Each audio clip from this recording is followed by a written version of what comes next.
Todd Lewis, the Praise of Folly podcast. Don't forget to like, share, and subscribe and hit the notification bell. Don't forget to follow me on Twitter, Facebook, and Telegram, as well as support me on Subscribestar, buy me a coffee on Locals, and also check out my Substack. So now we're beginning a new work of Sutton. Well, it's episode 9 of the Wall Street Trilogy. We're now beginning Wall Street and FDR. Chapter 1, Roosevelt and Delano's.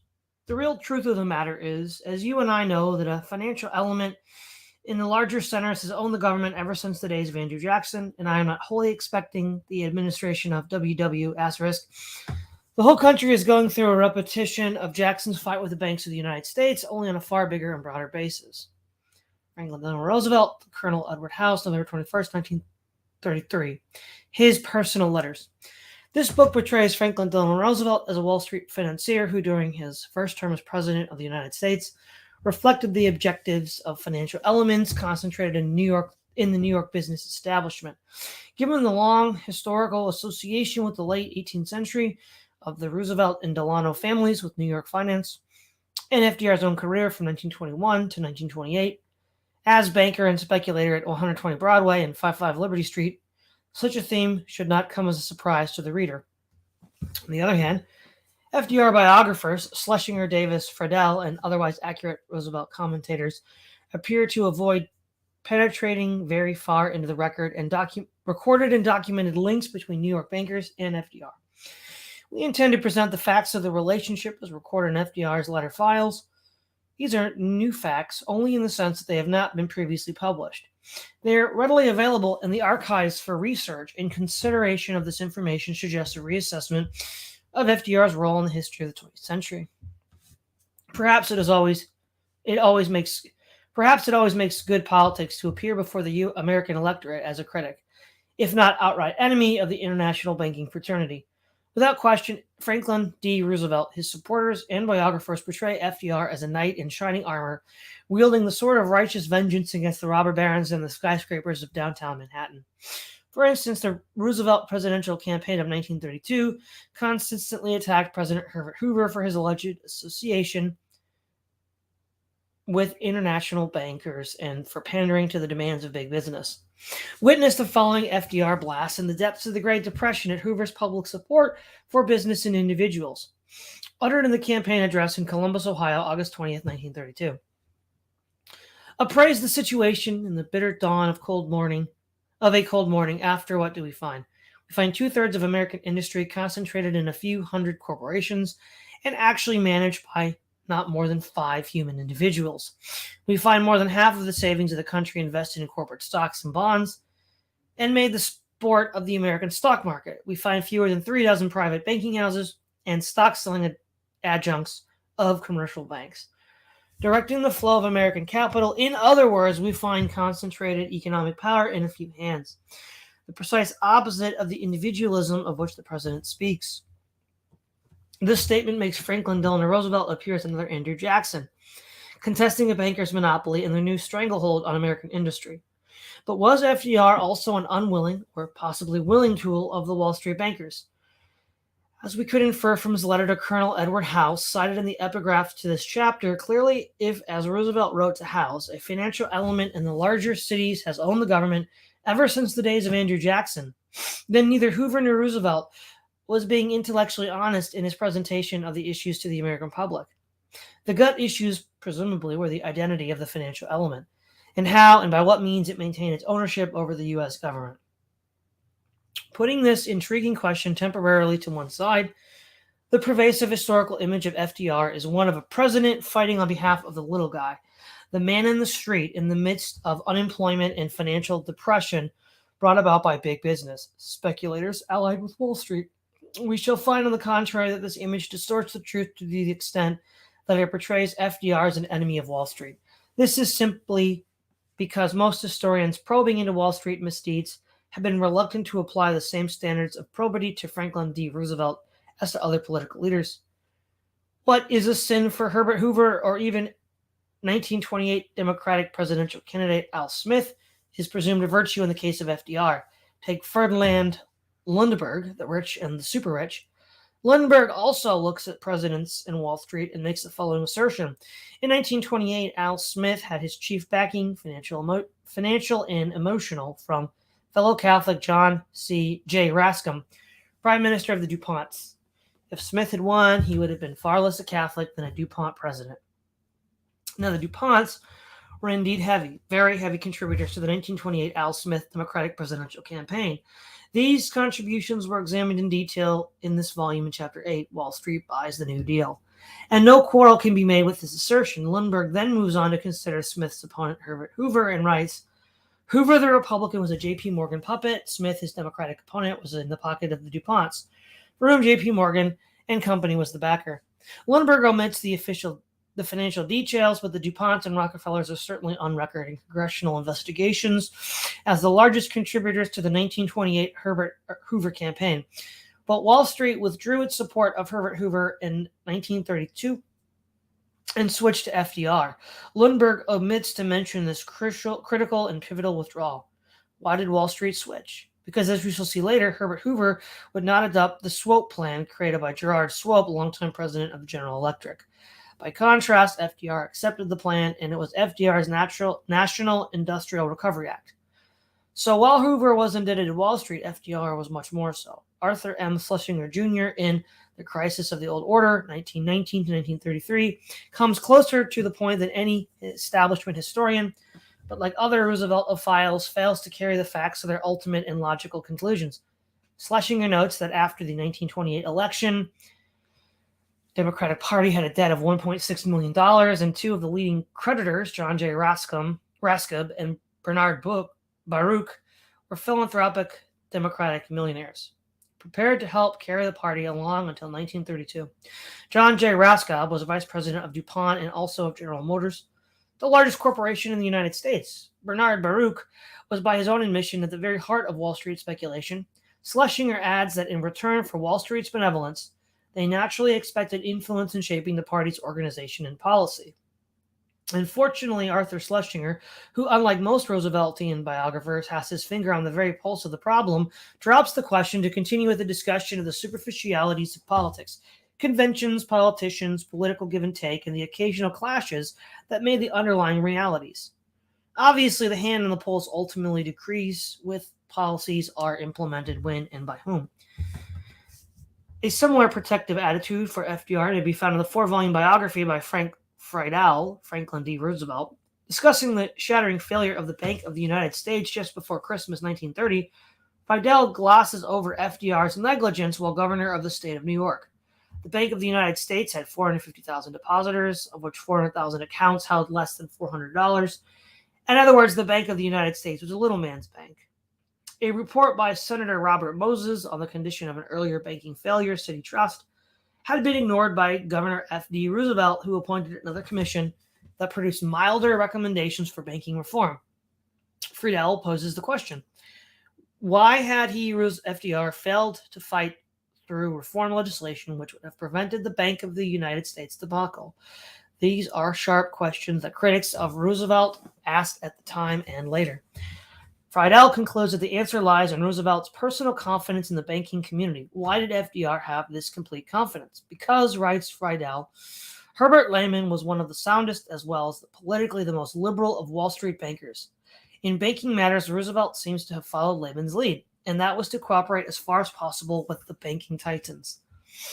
This is something like saying that if your banker is a liberal and you lose money, that's okay because, after all, he's a liberal and a supporter of FDR. On the other hand, however, if your banker loses you money and it happens not to be a liberal or a supporter of FDR, then he is a crook and must pay the price of his sins. The 4-volume Friedel biography has but a single chapter on FDR as businessman, the most space given by any major FDR biographer. Even Friedel reduces important ventures to a mere paragraph. For example, while the American Investigation Cooperation venture is not named, an associated venture, General Air Service, is mentioned but dismissed with a paragraph. In 1923, together with Owen D. Young, Benedict Crowell, who had been Assistant Secretary of War under Wilson, and other notables, he organized the General Air Service to operate helium-filled dirigibles between New York and Chicago. We shall see that there was a lot more to General Air Service, and more importantly, the unmentioned American Investigation Corporation, than this paragraph indicates. In particular, exploration of the Friedel phrases and other notables suggest that FDR had entree to and worked in cooperation with some prominent Wall Street elements. Why do Schlesinger, Friedel, and other lesser FDR biographers avoid the issue and show reluctance to pursue the leads? Simply because when you probe the facts, Roosevelt was a creation of Wall Street, an integral part of the New York banking fraternity, and had the pecuniary interests of the financial establishment very much at heart. When the information is laid out in detail, it is absurd to think that Wall Street would hesitate for a second to accept Roosevelt as a welcome candidate for president. He was one of their own, whereas businessman Herbert Hoover had worked abroad for 20 years before being recalled by Woodrow Wilson to take over the Food Administration in World War I. To be specific, Franklin D. Roosevelt was at one time or another during the 1920s a vice president of the Fidelity and Deposit Company, 120 Broadway, the president of an industry trade association, the American Construction Council, 28 West 44th Street, a partner in Roosevelt and O'Connor, 120 Broadway, a partner in Marvin, Hooker, and Roosevelt, 52 Wall Street, the president of United European Investors Ltd., 7 Pine Street, a director of International Germanic Trust, Inc., in the Standard Oil Building at 26 Broadway, a director of Consolidated Automatic Merchandising Corporation as a paper organization, a trustee of Georgia Warm Springs Foundation, 120 Broadway, a director of American Investment Corporation, 3739 Pine Street, a director of the Sanitary Postage Service Corporation, 285 Madison Avenue, the chairman of the General Trust Company, 15 Broadway Street, a director of the Photomaton, 551 Fifth Avenue, a director of the Monteco Oil Corporation, Rock Springs, Wyoming, and incorporator of the Federal International Investment Trust. That's a pretty fair list of directorships. It surely earns FDR the title of Wall Streeter par excellence. Most who work on the street never achieve, and probably never even dream, about achieving a record of 11 corporate directorships, 2 law partnerships, and the presidency of a major trade association.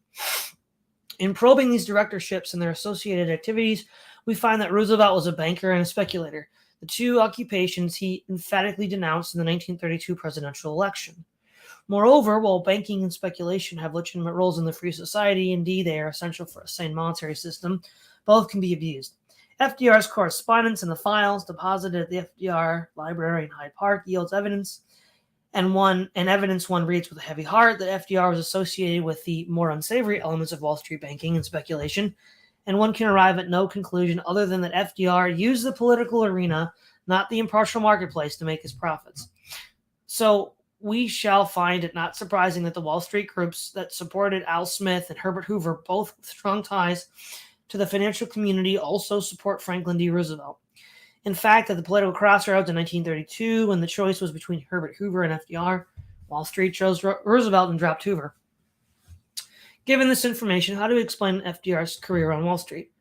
And his service to Wall Street in creating, in partnership with Herbert Hoover, the trade association of the 1920s, so earnestly sought by the banking fraternity, or FDR's friendship with key Wall Street operators, John Raskob and Barney Baruch. To place this in perspective, we must go back in history and examine the background of the Roosevelt and Delano families, which have been associated with New York banking since the 18th century. The Delano family and Wall Street. The Delano family probably traces its ancestors back to the Acti, a 600 BC Roman family. They are equally proud of Franklin Delano Roosevelt.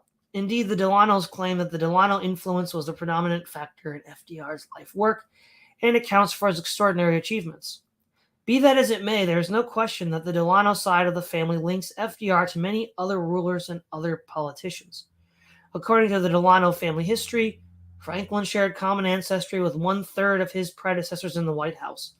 The presidents linked to FDR on the Delano side are John Adams, James Madison, John Quincy Adams, William Henry Harrison, Zachary Taylor, Andrew Johnson, Ulysses S. Grant, Benjamin Harrison, and William Howard Taft. On the Roosevelt side of the family, Roosevelt was related to Theodore Roosevelt and Martin Van Buren, who married Mary Aspinwall Roosevelt. The wife of George Washington, Martha Dandridge, was among FDR's ancestors, and it is claimed by Daniel Delano that Winston Churchill and Franklin D. Roosevelt were 8th cousins once removed. This almost makes the United States a nation ruled by a royal family, a mini monarchy.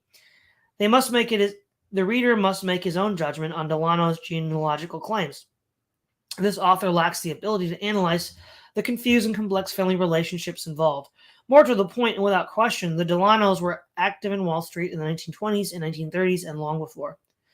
The Delanos were prominent in railroad development in the United States and abroad. Lyman Delano, 1883 to 1944, was a prominent railroad executive and maternal grandfather of Franklin D. Roosevelt. Like FDR, Lyman began his career in the insurance business with the Northwest Life Insurance of Chicago, followed by 2 years with Stone & Webster. For most of his business life, Lyman Delano served on the board of the Atlantic Coastline Railroad as president in 1920 and as chairman of the board from 1931 to 1940. Other important affiliations of Lyman Delano were director, along with W. Averell Harriman of the Aviation Corporation, Pan American Airways, P&O Steamship Lines, and half a dozen railroad companies. Another Wall Street Delano was Maru Delano, a partner in Brown & Brothers & Co. After 1933, it absorbed Harriman & Co. to become Brown Brothers Harriman, and a director of Cuban Cane Products Co. and American Banknote Company. The really notable Delano on Wall Street was FDR's favorite uncle, according to Elliott Roosevelt, Frederick Adrian Delano, 1863 to 1953, who started his career with the Chicago, Burlington, and Quincy Railroad, and later assumed the presidency of the Wheeling and Lake Erie Railroad, the Wabash Railroad, and in 1913, the Chicago, Indianapolis, and Louisville Railway.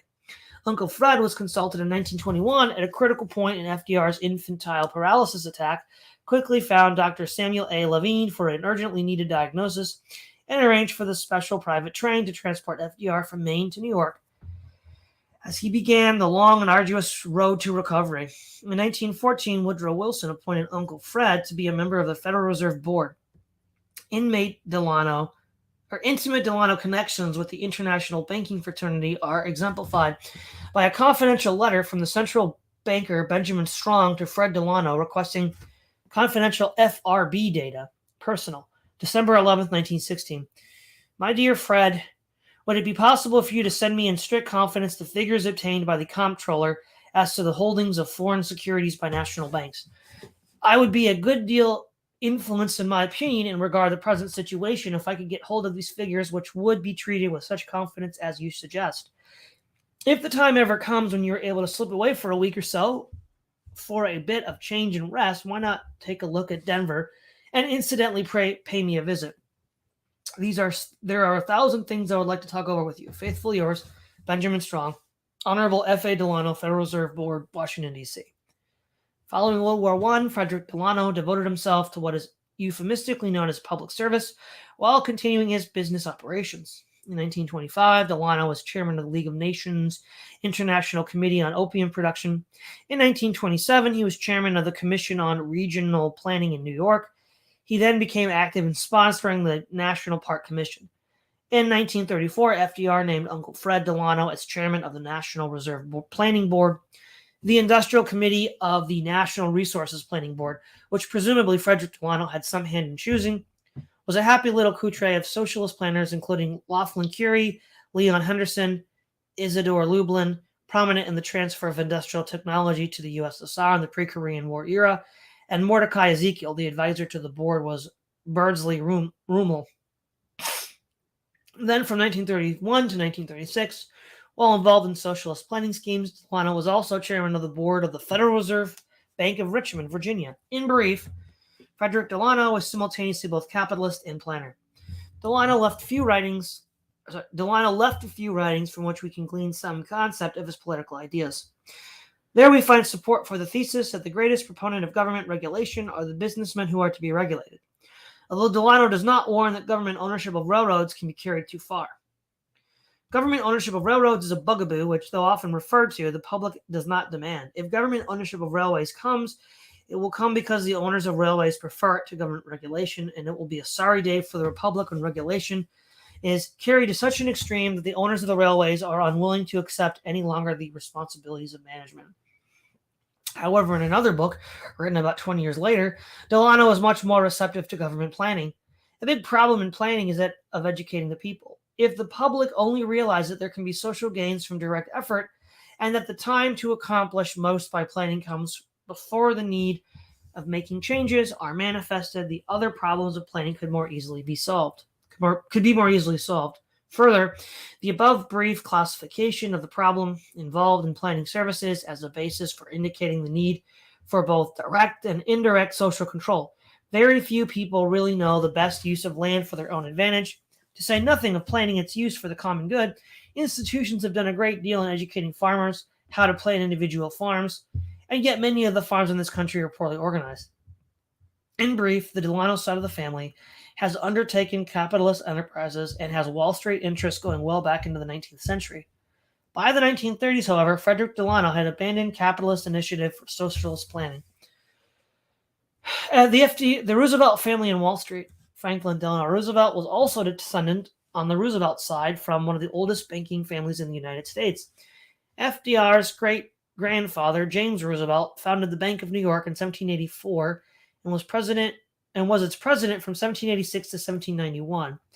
The investment banking firm of Roosevelt and Son of New York City was founded in 1797, and in the 1930s, George E. Roosevelt's FDR's cousin was the fifth member of the family in direct succession to head the firm, so the New York City banking roots of the Roosevelt family extended without interruption back into the 18th century. In the industrial sphere, James Roosevelt built the first American sugar refinery in New York City in the 1740s, and Roosevelt still had connections with Cuban sugar refining in the 1930s. FDR's father, also named James Roosevelt, was born at Hyde Park, New York in 1828 into his old and distinguished family. This James Roosevelt graduated from Harvard Law School in 1851, became a director of the Consolidated Coal Company of Maryland, and like the Delanos in subsequent years, was associated with the development of transportation. First as general manager of the Cumberland and Pennsylvania Railroad, and then as president of the Louisville, New Albany, and Chicago Railroad, the Susquehanna Railroad Co., Chaplin Transportation Co., Lake George Steamboat Co., and New York and Canada Railroad Co. James Roosevelt was also vice president and manager of the Delaware and Hudson Canal Co., and chairman of the Maritime Canal Company of Nicaragua, but most significantly was an organizer of the Southern Railway Security Company, established in 1871, and one of the first of the security holding companies formed to buy up and consolidate railroads. The Southern Railway Security Company was a consolidation or cartelized scheme similar in its monopolistic principle to the trade associations formed by Franklin D. Roosevelt in the 1920s into the Roosevelt Recovery Act, another cartelization scheme of the New Deal. James Roosevelt's second wife was Sarah, daughter of Warren Delano, and the son was Franklin Delano Roosevelt, later President of the United States. Franklin was educated at Groton and Harvard, then went on to Columbia Law School. According to his son Elliot, FDR never graduated or took a degree, but he was able to pass his New York State bar examination. FDR's first job was the oldest established downtown law firm of Carter, Leadyard, and Milburn, whose principal client was J. Pierpont Morgan. And in 3 years, FDR worked his way up from a minor legal research post to the firm's municipal court and admiralty divisions. We should note in passing that when FDR went to Washington, D.C. in 1916 to become Assistant Secretary of the Navy, it was Thomas W. Lamont, international banker and most influential of the Morgan partners, who leased the FDR home in New York. There were other Roosevelts on Wall Street. George Emlyn Roosevelt, 1963, was a cousin of both Franklin and Theodore Roosevelt. In 1908, George Emlyn became a member of the family banking firm Roosevelt and Son. In January 1934, after passage of FDR's Banking Act of 1933, the firm was split into 3 individual units: Roosevelt and Son, with which George Roosevelt remained as a senior partner, Dick and Merle Smith, and Roosevelt and Weigold. George Emlyn Roosevelt was a leading railroad financier, involved in no fewer than 14 railroad reorganizations, as well as directorships in several important companies, including the Morgan-controlled Guaranty Trust Company, the Chemical Bank, and the Bank for Savings in New York. The full list of George Emlyn's directorships at 1930 required 6 inches of small print in Poor's Dictionary of Directors, or Directory of Directors.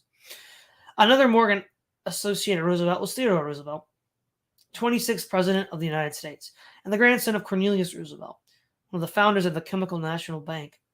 Like Clinton Roosevelt, whom we shall discuss later, Theodore served as a New York State Assemblyman from 1882 to 1884. He was appointed a member of the U.S. Civil Service Commission in 1889, Police Commissioner of New York City in 1895, and Assistant Secretary of the Navy in 1897. and was elected vice president in 1900 to become president of the United States upon the assassination of President McKinley in 1901. Theodore Roosevelt was reelected president in 1904 to become founder of the Progressive Party, backed by J.P. Morgan money and influence, and so launched the United States on the road to the welfare state. The longest section of the platform of the Progressive Party was that devoted to business, and reads in part, "We therefore demand a strong national regulation of interstate corporations. The corporation is an essential part of modern business. The concentration of modern businesses in some degree is both inevitable and necessary for national and international business efficiency. The only really significant difference between this statement, backed by Morgan money, and the Marxian analysis is that Karl Marx thought of concentration of big business as inevitable rather than necessary.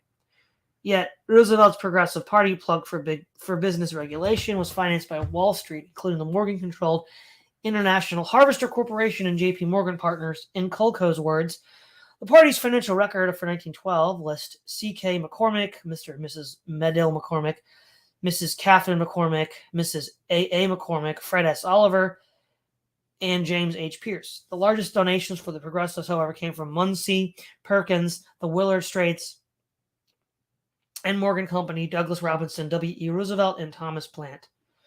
There is, of course, a long Roosevelt political tradition centered on the state of New York and the federal government in Washington that parallels the Wall Street tradition. Nicholas Roosevelt, 1658 to 1742, was in 1700 a member of the New York State Assembly. Isaac Roosevelt, 1726 to 1794, was a member of the New York Provincial Congress. James I. Roosevelt, 1795 to 1874, was a member of the New York State Assembly in 1835 and 1840, and a member of the U.S. House of Representatives between 1841 and 1843. Clinton Roosevelt, 1804-1898, the author of an 1841 economic program remarkably similar to Franklin Roosevelt's New Deal, see Chapter 6, was a member of the New York Senate Assembly in 1835. Robert Barnwell Roosevelt, 1829 to 1906, was a member of the U.S. House of Representatives in 1871 to 73, and U.S. Minister to Holland, 1888 to 1890. Then, of course, as we have noted, there was President Theodore Roosevelt.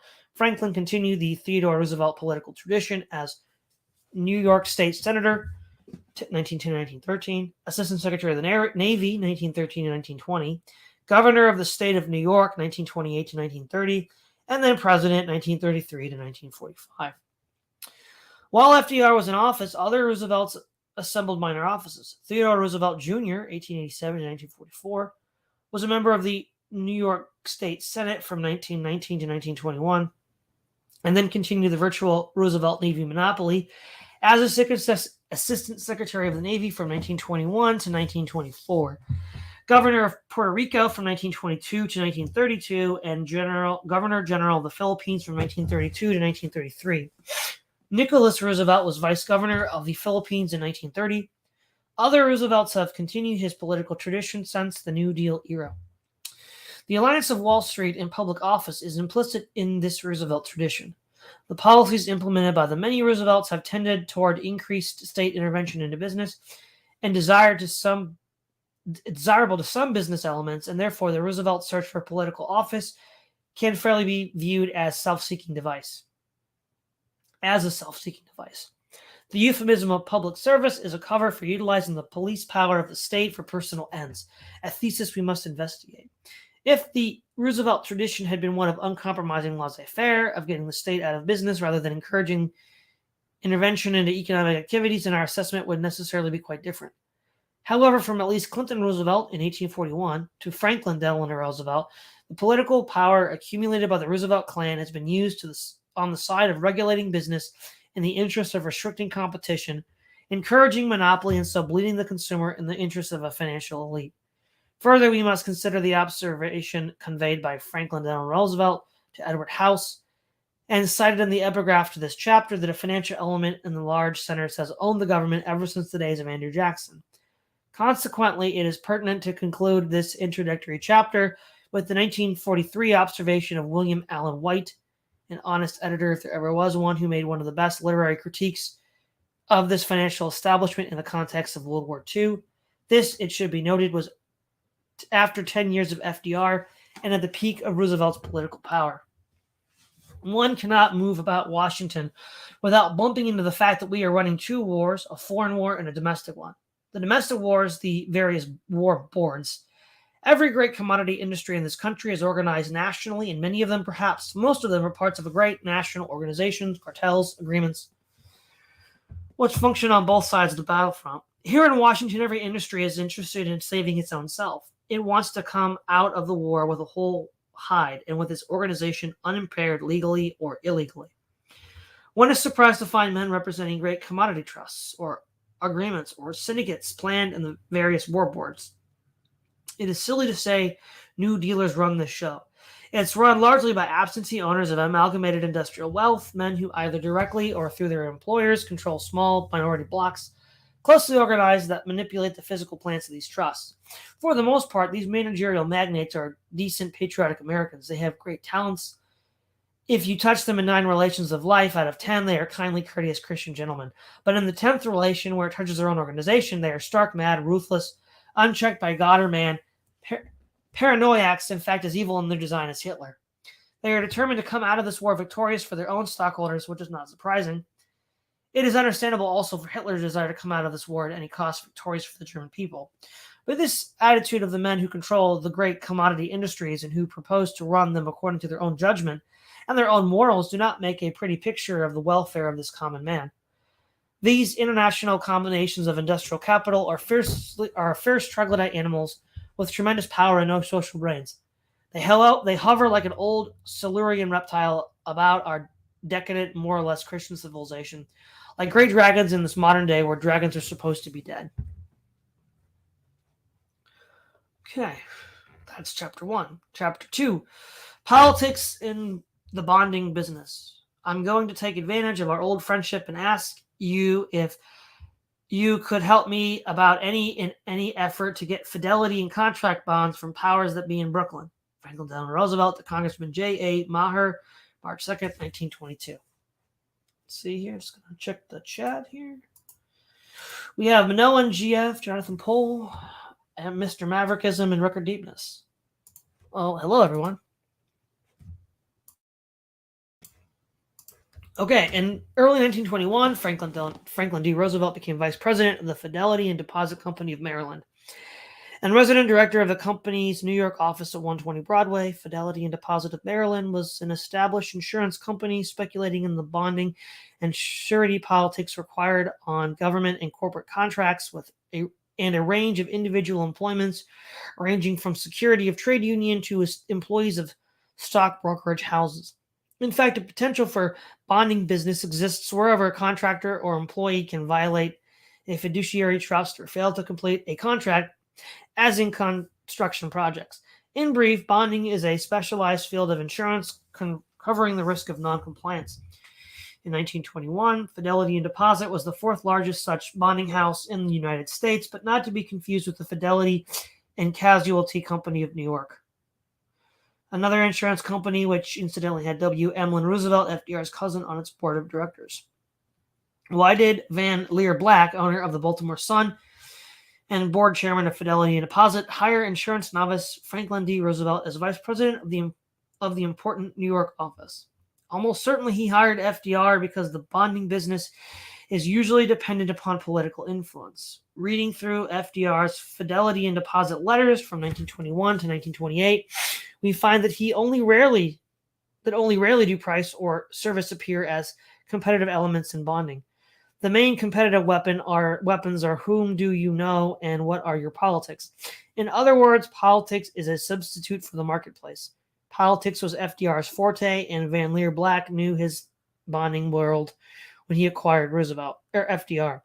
It is important to note the political nature of the bonding business because FDR's biographers have in some cases suggested that FDR, a business novice, was relatively useless to Van Leer Black.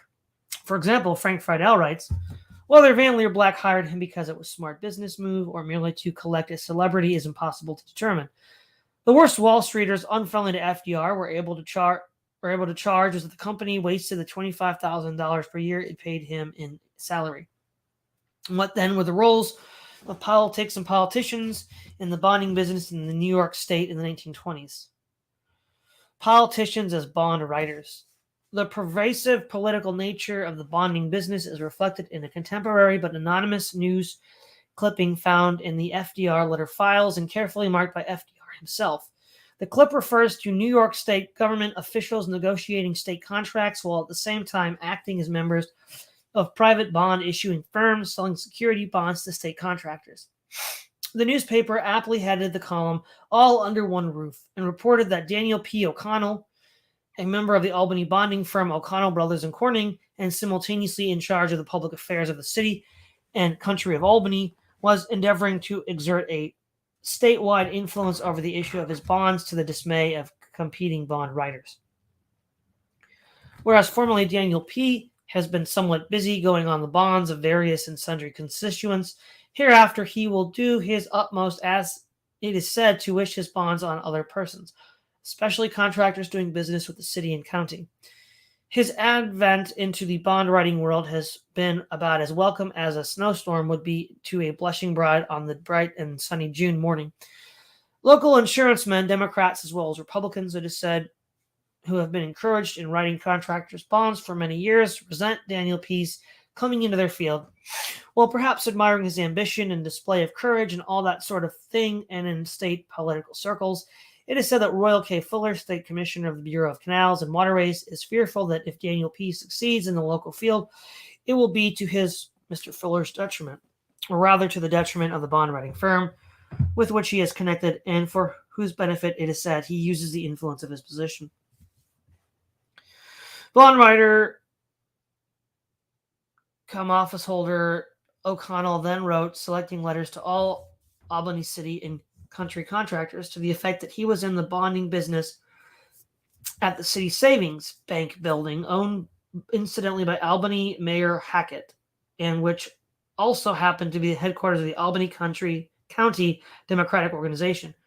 O'Connell's letter to state contractors concluded with this appeal: I would appreciate it if you will allow this office the opportunity of serving you. A telephone call or letter addressed to me at this office will receive prompt attention. It is important to note this prevailing and apparent acceptable use of political office influence to feather one's own nest. In the light of the evidence below, it suggests that FDR was merely following the contemporary mores of his environment. The use of politics to obtain bond business is reflected in the FDR letter files and essentially is the only way he obtained bonding businesses while vice president of Fidelity and Deposit Company. Of course, his letters soliciting businesses to other Wall Street Roosevelts are entirely legitimate. We find, for example, a letter to dear cousin Emlyn, W. Emlyn Roosevelt of Roosevelt and Son, 30 Pine Street, dated March the 10th, 1922, to inquire about obtaining the scheduled bond for the Buffalo, Rochester, and Pittsburgh Railway Company, a bond then written by the competing National Security Company. Emlyn replied promptly on March the 16th that he was able to speak to the president about the matter. This must have stirred FDR's imagination, because on March the 16th, 1922, he wrote to dear George E. Roosevelt, also at Roosevelt and Son, inquiring about the blanket bond taken up by the firm itself for its own protection. Trade unions were a special FDR target for business. As each union, a local security and treasurer is required to have a bond, this was a lucrative field. On December 13th, 1921, General Secretary Treasurer E.C. Davison of the International Association of Machinists wrote FDR, we are now carrying the bulk of our bonding business with your company, which we have influenced to do in a great measure by the fact of your connection with this concern. Then, on January 26, 1922, Joseph F. Valentine, president of the International Molders Union of North America, wrote to FDR that he was the most appreciative of all FDR's efforts for the union while acting as Assistant Secretary of the Navy. And I have a desire to give the Fidelity and Deposit Company of Maryland as much of our business as possible as soon as our existing bonds have lapsed. It will be a personal pleasure to have your company handle our business in the future. Union officials in Washington and elsewhere were prompt to request their locals to divert business to their old friend FDR and away from other bonding companies. In turn, local union officials were prompt to report on their diverting actions, information in turn promptly conveyed to FDR. For example, the president of the International Association of Boilermakers wrote to Secretary Beeries of the Metal Trades Department, AF of L, in Washington, D.C. You may rest assured that anything that I can do to be of service to Mr. Roosevelt in his new position will be a pleasure on my part, and I am today writing Mr. Roosevelt. Naturally, FDR exploited his old political fronts to the utmost and with a commendable attention to detail. In a sales pitch dated March 2nd, 1922, addressed to Congressman J.A. Maher, FDR wrote 2 letters, not one. The first letter read in part, Lewis Howe, FDR's right-hand man, told me of his conversation over the telephone with you, and I am closing a more formal letter for exhibition purposes. This is a friendly note, lest you think I have suddenly grown formal since I have adopted Wall Street as my business address. Do come over and see me. I know it will do you your soul good to hear the language which Brother Barras and various others connected with the Labor Bureau are using in regard to the present administration in general and congressmen in particular. If the missus happen to be at hearing when you arrive, I will repeat some of the more quotable extracts. FDR enclosed for Congressman Maher a more formal letter, obviously to be shown around to Maher's friends, stating precisely what it was he wanted: fidelity and contracts, bonds from the powers that be in Brooklyn. I'm going to take advantage of our old friendship and ask you if I can help out any in an effort to get fidelity and contract bonds from the powers that be in Brooklyn. There are a large number of bonds needed in connection with the city government work, besides the personal bonds which every city official has to give, and I am in hopes that some of my old friends will be willing to remember me. Unfortunately, I cannot take this matter up with them myself at the present time. But as all my friends are your friends, I feel that if you have the time and inclination, you can be of real help to me. I assure you the favor will not be soon forgotten. Later, we see how successful this approach was for F&D. All right, everybody, we're going to cut it here. Let's see. We don't have any. Whoops, not that one. There we go. All right, everyone. That's all I got for tonight. And make sure to tune in next week for part 2 of the Wall Street and FDR. This is Todd Lewis, the Praise of Fly podcast, signing off.